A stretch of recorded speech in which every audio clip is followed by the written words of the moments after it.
Hello and welcome to Tech Tuesday here on INE Live. We are having some fun today. We're digging into GitHub, looking at what's hot and what's trending right now. I'm your host, Catherine Brown. We have Richard McLain with us, INE CEO and a very passionate GitHub user. So we have a really fun show ahead of us today. Before we get started, as we do each time we stream here on INE Live, just want to go through some housekeeping, let you know we are streaming live right now across social media platforms, including LinkedIn, Facebook, YouTube, Twitter, and Twitch. So we're everywhere.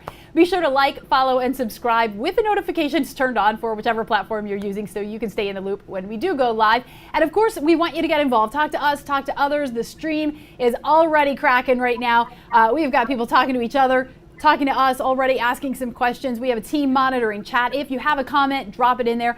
Do us a favor, if you have a question, go ahead and put a Q at the beginning so we can find those questions easily and get to as many as we can today.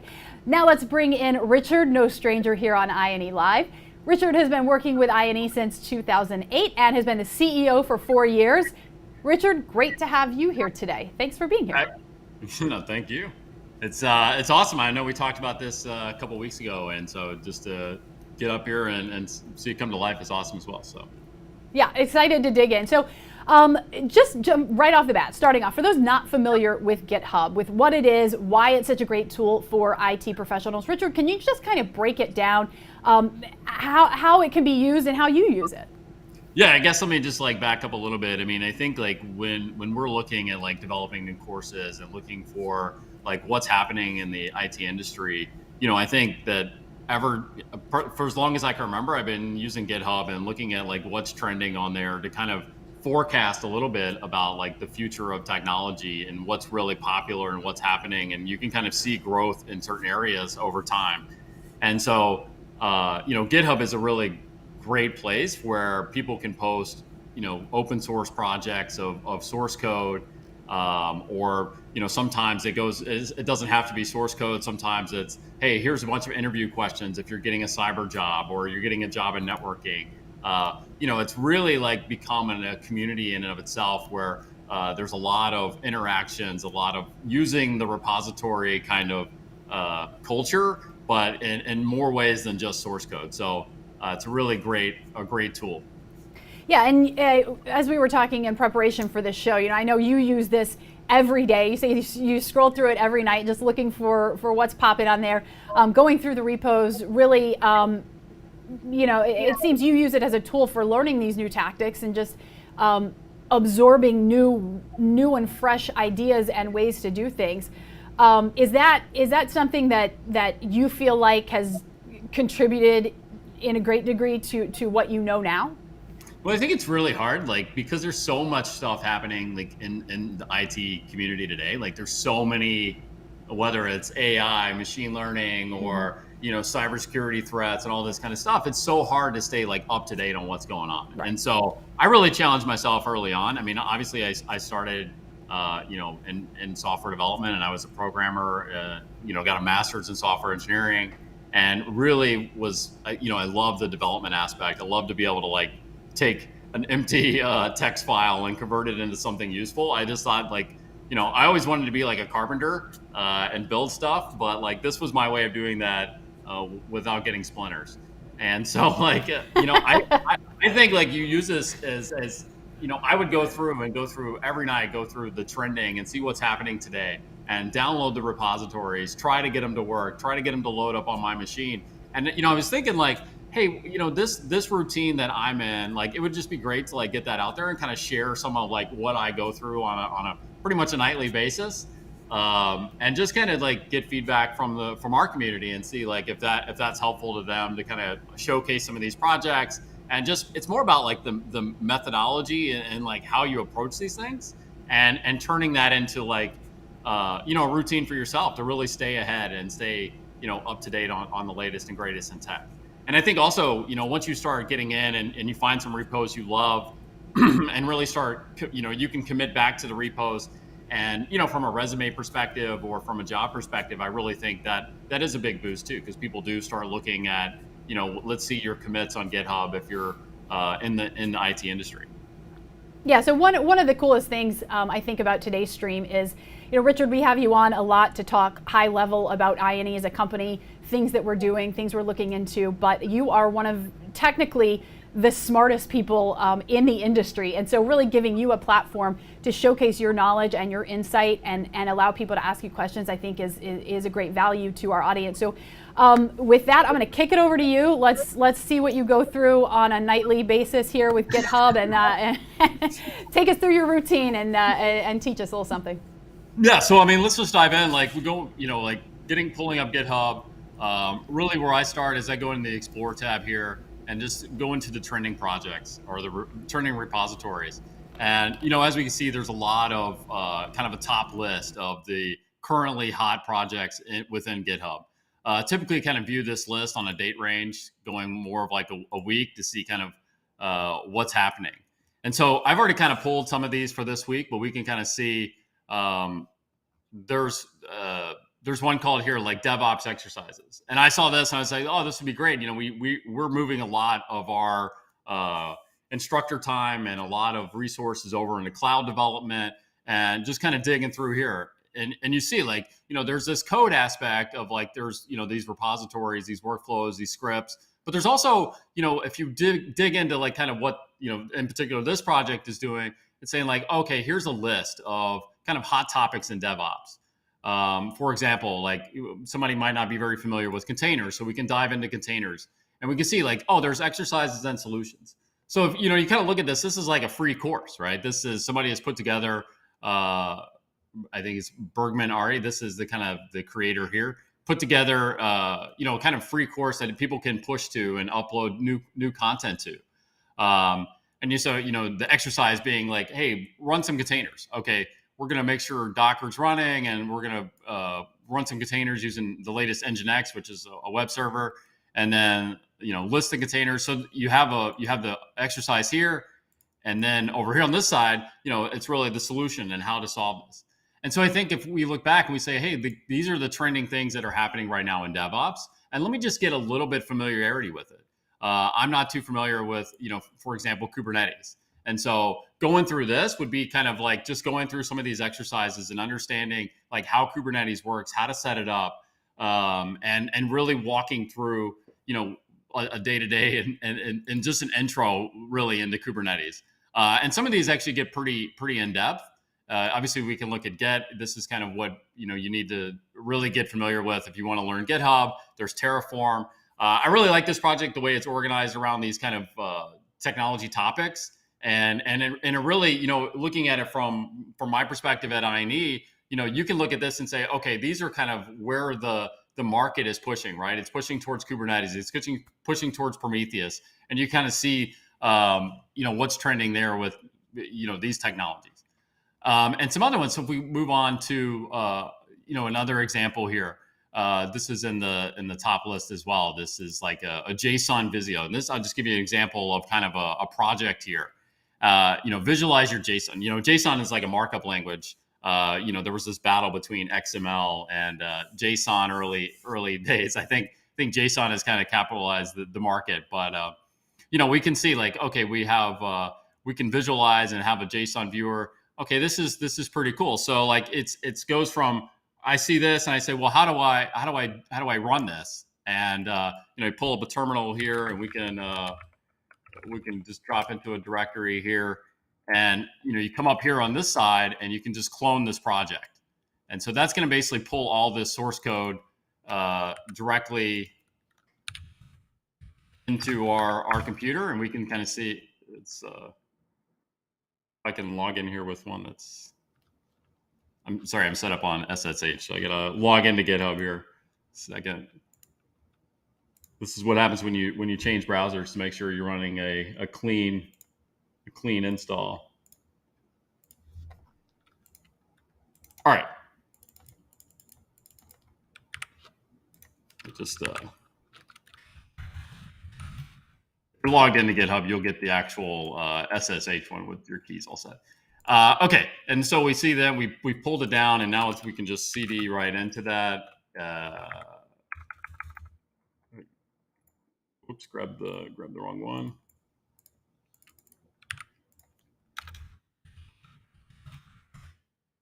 There we go. Okay, so now we can just kind of CD into that file we just did, which is JSON Visio, and then and then we just kind of read the instructions that they provide in the README here. If I can copy and paste.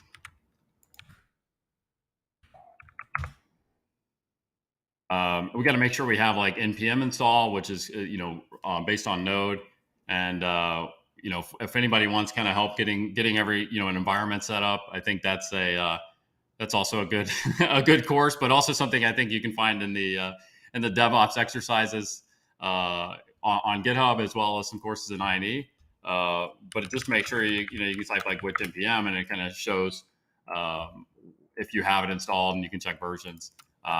We won't get into all that right now, but if you're on a Mac, the easiest thing really is to install Homebrew, and then you can brew, search, brew, install. But so now if we run this, we can see now this project is running. It's running on our local host at port 3000. Okay, this is so now we've got this project all up and running. Okay, and this is our JSON viewer. So we have our JSON file here, and obviously we should be able to. Oops, if I can, my keyboard not mess up would be great.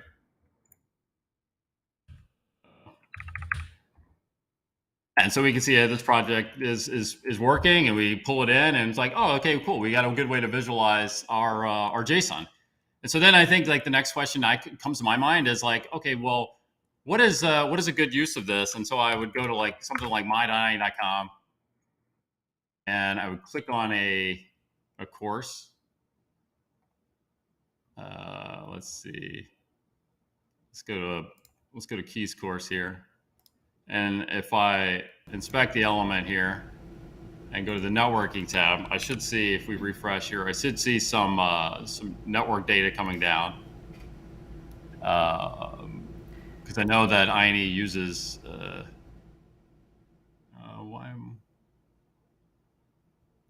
So Richard, as you're waiting for that, we had a question coming from Bob. Sure. Bob, is this running in a virtual machine? I figure you can answer that pretty quickly. No, this is actually running directly on my Mac. But yeah, I mean, we could easily run these within a Docker container. I think that's a lot of the projects I do, I run via Docker, because that way you're a completely isolated environment. And it also, the beauty about Docker is like, you don't have to worry about any of the dependencies. It's like a prepackaged application, and it makes it a lot easier to run. But some of these are some of these like npm and stuff like that, it's much easier to just kind of install locally and run it without worrying about kind of the setting up Docker and then closing them all down so they're not running in the background, etc. But let me see if I can grab some of these. Let's see. We should have some XHR request. As we can see here, like we're getting now like all these payloads that are coming back from INE, for example, are in JSON. And so if I should be able to copy this, and now is there a clear it out, paste it in. Auto format. Okay, so now we can see like the data coming back from INE.com, for example, and we really see how like the back end is set up, and I think this is like a good use of like a project like this, where you kind of like reading this file and understanding how things are nested can be very tricky, and so having it in a view like this, where okay, this is my request, this is the content, this is the vendor of the course, okay, this is a Juniper course. It's in Cisco category, it's in networking, and it has some data for a lot of data for the instructor. Okay, that's Keith's bio. And then the certifications Keith has. So you can really see like this, taking one project like this can really help kind of expand, your knowledge of how other systems can work. And I think this was a good example of that. Any questions on this one, for example? Of how we can use this? No, nothing coming in right now, although it's a good time to remind those who are watching, if you do have a question, just shoot it over to us, and we will get it over to Richard. I'm monitoring that. We have a team monitoring it. So yeah, definitely, if you have a question, send it over. Awesome. Yeah, and so I think like just having an area like if we look back at the GitHub repos, there's so many different categories of things you can learn and things you can do. And like I said, everything from machine learning. There's great ones I'm digging into right now on voice cloning. There's so many kind of open source projects, and you can kind of see how many companies are leveraging these open source projects to create like commercial projects on top of. And so, really being able to get in there, get into the code, pull it down, make a few tweaks, play around with it, I think is really helpful to kind of get an overall understanding of just how these things actually work. And I see one here with Flip, for our cybersecurity crowd. I see Flipper Zero has put out their firmware, and the Flipper devices. Those are very interesting to look at if I think it was a Kickstarter or something, but a cool little hacking device that's fun. So I think let's go to the kind of back on this trending for the week. And I know we do have a lot of our audiences, a lot of people in the cybersecurity space. And I see like one here that's called Hashcat, and it is it looks like to be the world's fastest and most advanced password recovery utility. And I would say from a security standpoint, that sounds pretty useful. Hey, Richard, we did get a question in. This is from the Bearded IT Dad. Wants to know, are there risks involved with GitHub projects? I can tell you. I can tell you a very relatable story, a very close to home story on the dangers. Back a few years ago, we had some programmer interns start at INE and decided to do a Git push with instead of using kind of Git ignore and env files, we're using just putting credentials in the code, and didn't realize they had set the project to public. And all of our AWS keys were published out on GitHub. No joke, about 24 hours later, we look at the bill and it's, $40,000 on Amazon. Someone had scraped the key and created just hundreds of devices all around the world in all the zones, mining Bitcoin or Ethereum at the time. And so I would say there's some dangers there. The other dangers I would say is that, on the good side, a lot of the projects, especially these popular projects, have a lot of eyeballs on them. The source code is obviously open, widely available. So from a danger from that perspective, I would say that risk is pretty low, especially if you're looking at projects that are, really trending and have a lot of active community. Now, there are some projects on here that are a bit more nefarious, but you can kind of see those if you click through like some of the issues. You can kind of see people reporting issues of that as well. So no, overall, I think it's pretty safe place as long as the code you commit, it's either private or intended to be public. And then, the repositories that you're looking at, browsing, downloading, either in a virtual machine, which is, probably the best method, or kind of reading through some of the issues, making sure that the community behind it is not seemingly nefarious as well. So I hope that answers your question. Yeah, quick follow-up from Bob. Who verifies that these projects are safe to run locally? Do you know that? No, I mean, it's really the community around it. So anybody can push a public repo. I can start generating. I can push a public repository up there, and it could put viruses on people's computer. But I think like you really have to be, and I don't see that a lot in like the trending repos and stuff like that. I think where you kind of see that are people that push up and then they link to it from their Twitter account or something like that. But most of the time you can kind of dig into the code and really read like what it's doing. For the most part, those repos are really kind of like Python or shell scripts, that from what I've seen. And so you can kind of read through it and, it's probably not something that, that I would say that you're going to catch up on it and see in the trending and want to like dive into. But there is, it's mostly community monitored and policed. And there are some. I know you can report repositories as well to GitHub, and they can take them down. But I would say that's less frequent.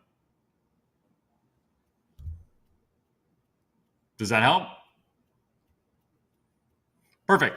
So I think we have a lot of viewers on our cybersecurity side, and so you take a look at something like Hashcat. I mean, there are so many projects that happened recently on GitHub, whether it's the broken pipe or these different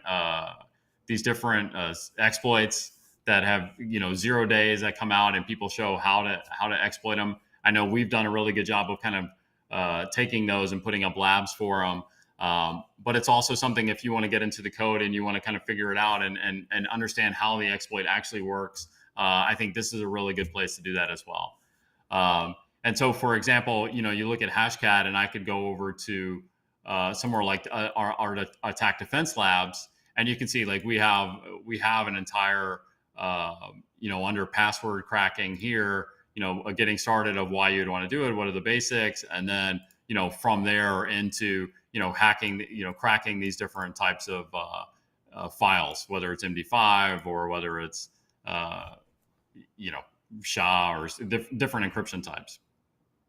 So for something like Hashcat, I really wanted to kind of understand, like, from a perspective of how secure is the stuff that I make.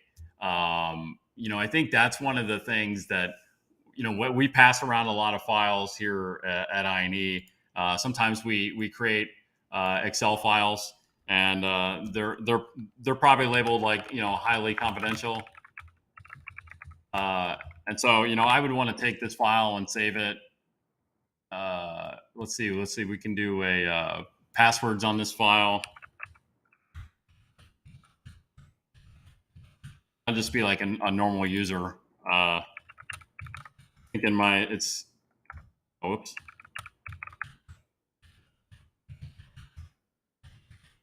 If I could type today, that would be so many verifications. Okay. Save that. We can put this in the.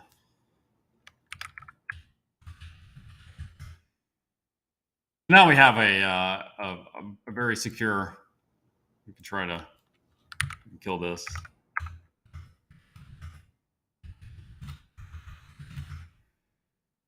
I try to. Yeah. So if I try to open the file now, it's protected, so we're good. We're secure. And then I come along something like Hashcat, and I'm like, well, how secure is that file? And I can see here, if we go into exploring the website, and we go, probably best place to start is in the wiki, and let's look and see, like, what are the examples that we can recover passwords for. It's a lot of MD5, a lot of SHA-1s. I see Cisco iOS routers. Okay, this looks interesting. This is the MS Office format. I see even like PrestaShop, WordPress. I mean, you name it. This looks like a 7-zip, Juniper. Okay, so we can recover a lot of passwords, it seems. So that seems intriguing. And so the next step would be kind of like, can we download this and run this? And I would say the first step I would do is do a brew, which is Homebrew, which is a package installer similar to Chocolate on Windows. Do a brew search for Hashcat, and it should pull up. Okay, we have Hashcat installed. I know from doing a ready bake oven on this one that that is not it's not really ready for the M1 Mac that I'm using. So we can jump over, after doing a little bit of Googling here. We can jump over and find someone has branched it or forked it rather, and kind of created an M1 version. And so I know we can grab this guy. Let me just make sure that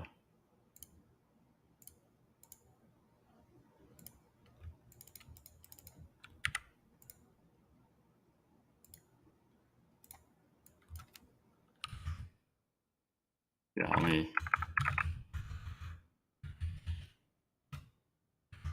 create a new directory here, clone this down. All right, and then the next steps when you kind of download this file is to do a make. So you see we have, we should have a make file. Yeah, so you can see we have a make file in here, so we know the next step is to do a make. It's going to run and do all that, and then you know, I think we kind of go back, and this is where I kind of go back to the wiki and kind of understand like what is needed to in order to do a password recovery, and do we have everything we kind of need. And so I think, you know, looking through the forums, reading through the wiki, you know, there's really kind of some big, like, you know, getting started and what do I need, right? And then, you know, a cheat sheet or a guide, and we can kind of read through this. Okay, we got some ethics, we need the hash. And I know that the file that we're specifically trying to crack right now is a office file. So I can type the hashcat command here and do a -h. This should start that up, and we can kind of see the man, if you will, the help on it. This takes just a second here.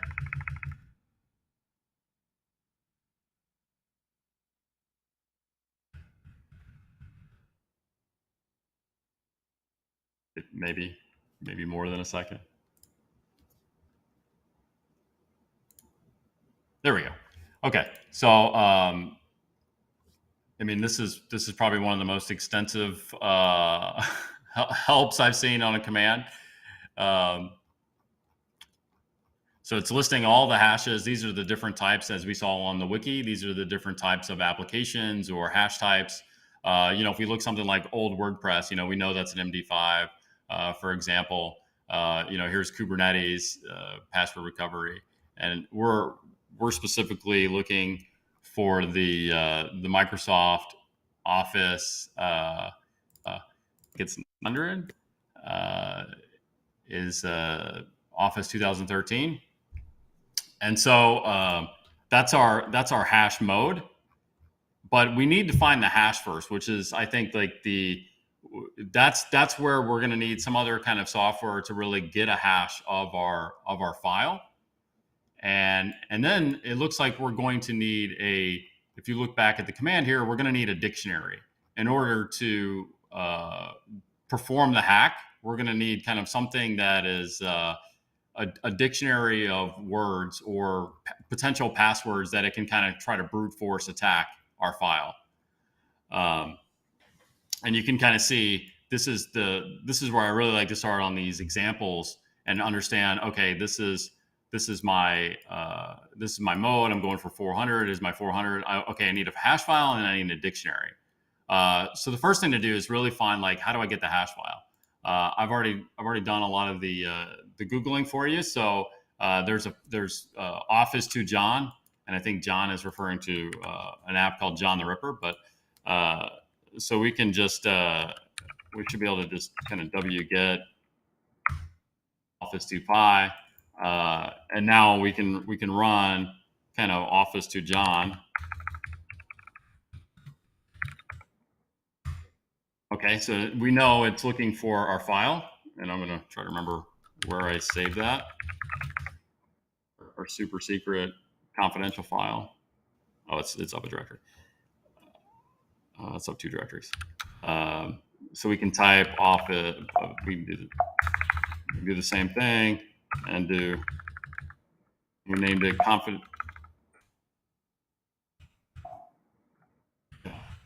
confidential.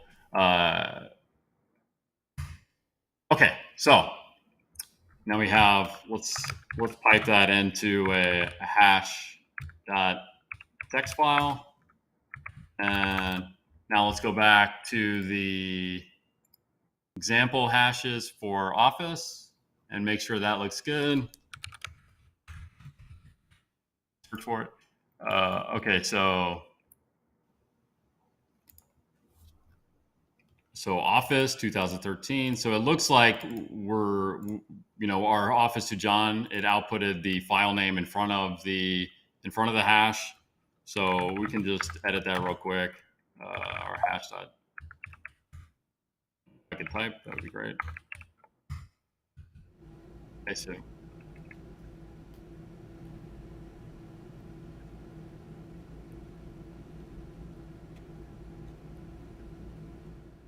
Okay, so now we have our hash, and we know our mode, and now we need our dictionary list.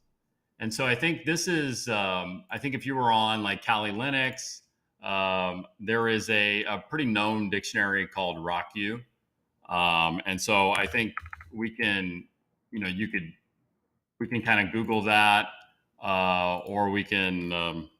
I've taken just a second to download that already. It is a little large. So now we just need to know what our command is to kind of take this hash and then run it against our dictionary.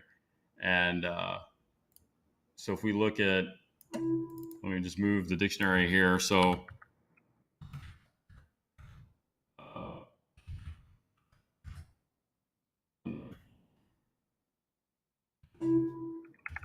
the instructors at INE make it easier to go through this stuff than me, but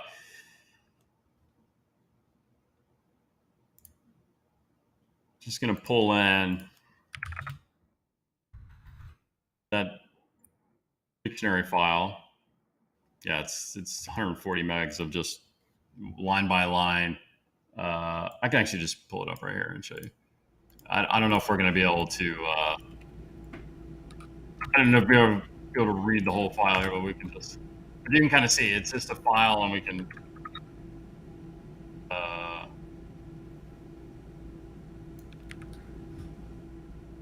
It's all sorts of just different potential passwords that we're going to kind of brute force, and these are probably the most common passwords, and I think there's over 100,000 or so of them. So this is basically our password file. We should be able to just run now Hashcat, and then the M was the 90. I believe it was 9600 was Office. If we look back up there, and then we look right here at the example. Now we put the hash file in, which we named hash.text.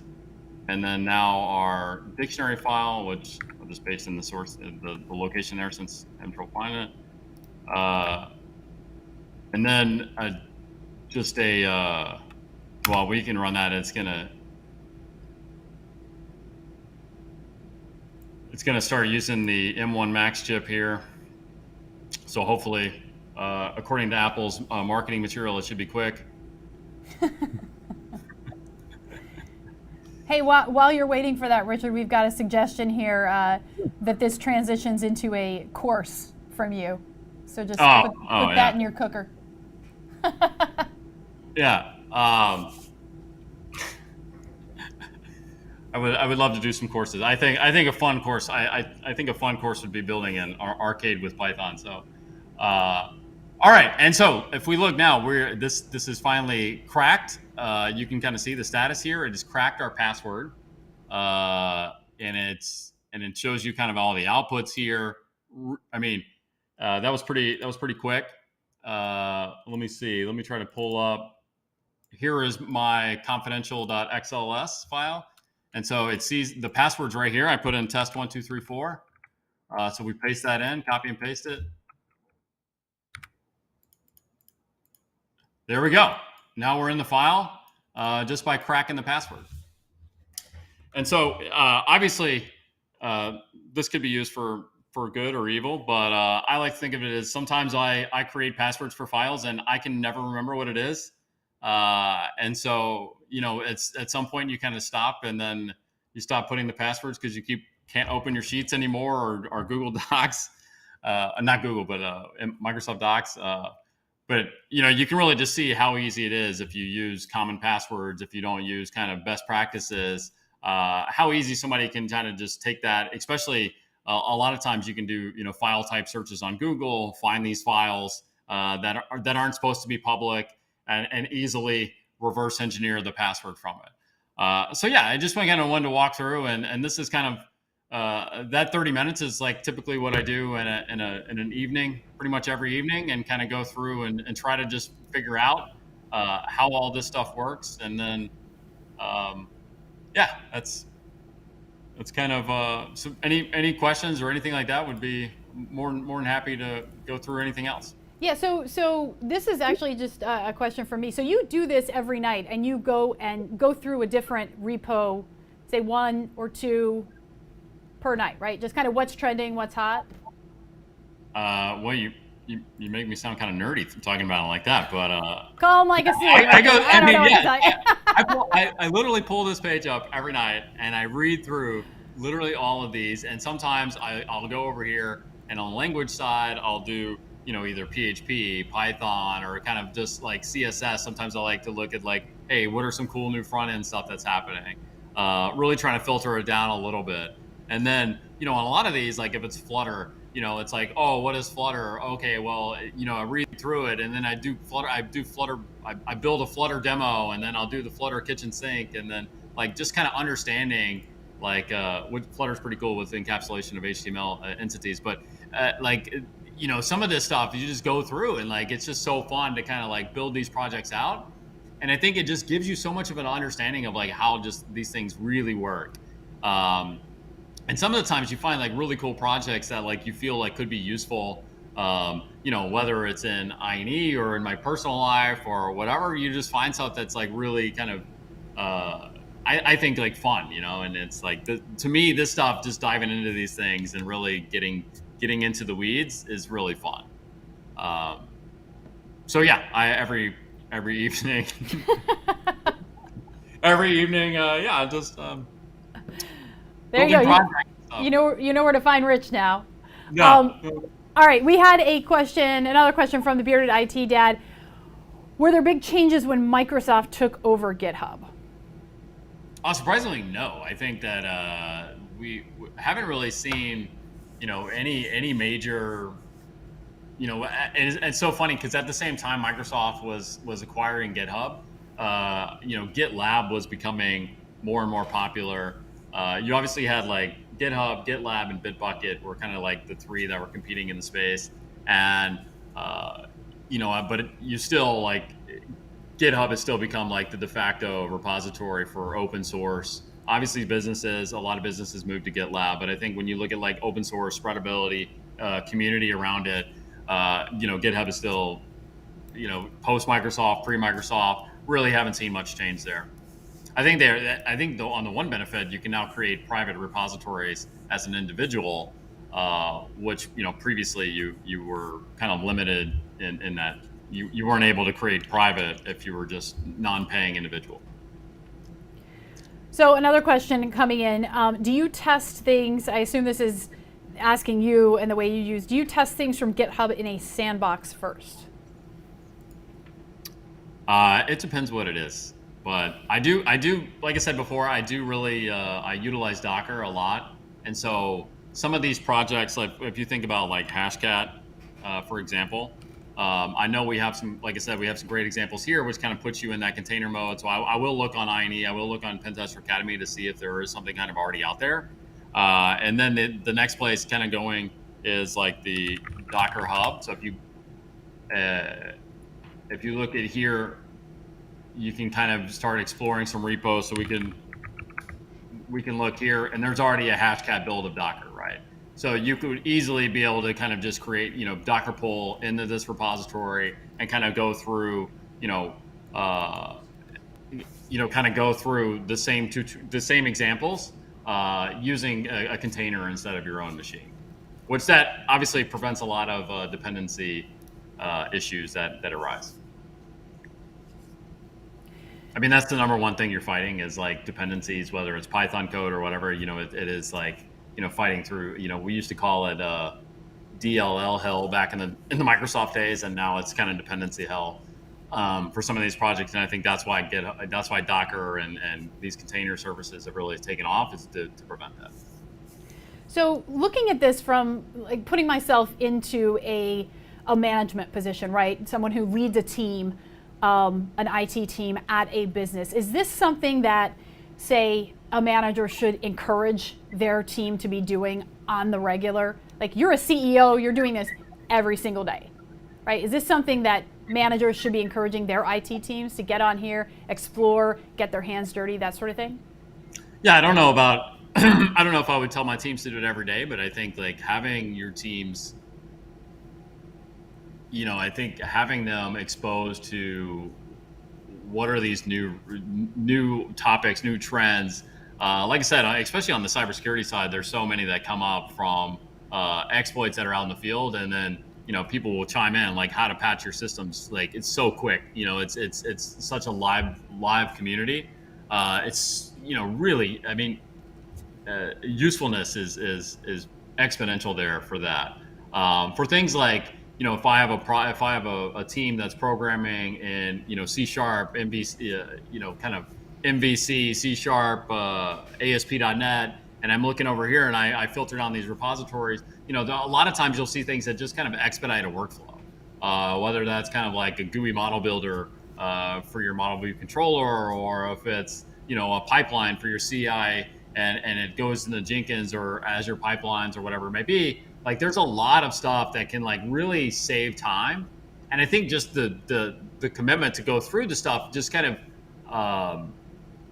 I would say like creates a more like awareness, tech awareness, makes you kind of more tech savvy when it comes to doing stuff that's maybe not this, right? So if you look, for example, for like if you're trying to set up Hashcat, for example, just like kind of going on the command line, and you start learning things that are useful everywhere else, right? So you start learning like, how do I look at manuals? How do I read this stuff? How do I look at the help file? How do I grep the help file for exactly what I'm looking for?